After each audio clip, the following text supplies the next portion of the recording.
is hypothesized that beer, or at least the precursor to beer-like concoctions, was probably developed independently in different parts of the world. In fact, some believe that beer was actually the byproduct of cereal-based agriculture, with natural fermentation playing its part in the accidental lead-up to the brewing. This dawn of proto-beer making possibly harks back to the early Neolithic period, circa 9500 BC. However, beyond the scope of localized variants of beer-like concoctions, historians are certain of one aspect from this parcel of history. The oldest known standard recipe for brewing beer comes from ancient Mesopotamia.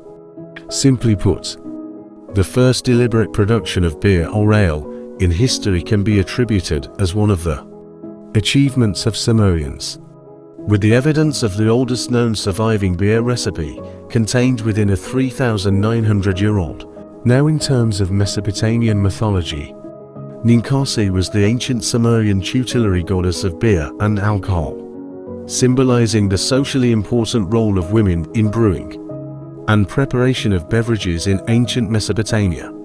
The entity, whose actual depictions have not survived the rigors of time, historically also alluded to how beer consumption in itself was an important marker for societal and civilized virtues.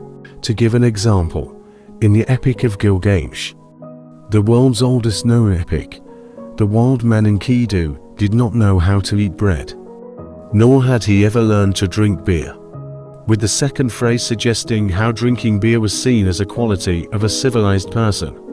At the same time, the Litur work also mentions the social lubrication aspect of beer, with Enkidu, who later becomes Gilgamesh's deeply beloved friend, enjoying his fair share of the beverage. He ate until he was full, drank 7 pitchers of beer, his heart grew light, his face glowed, and he sang out with joy.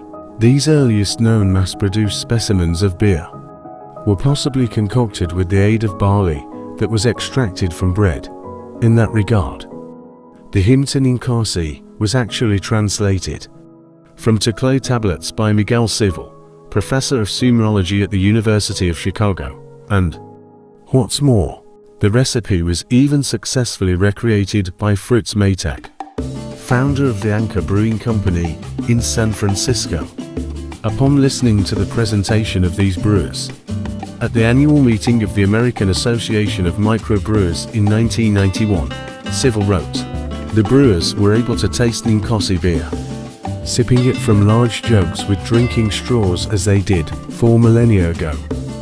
The beer had an alcohol concentration of 3.5%, very similar to modern beers, and had a dry taste lacking in bitterness, similar to hard apple cider. In Mesopotamia, hop were known and beer was produced for immediate consumption. So the Sumerian beer didn't keep very well. But everyone connected with the reconstruction of the process seems to have enjoyed the experience, coming to the historical scope of beer consumption, while its first known literary evidence, in the form of the hymn to Ninkasi, dates from circa 1800 BC. The brewing song in itself is undoubtedly older. In other words, beer was made and consumed in Mesopotamia long before the onset of 19th century BC.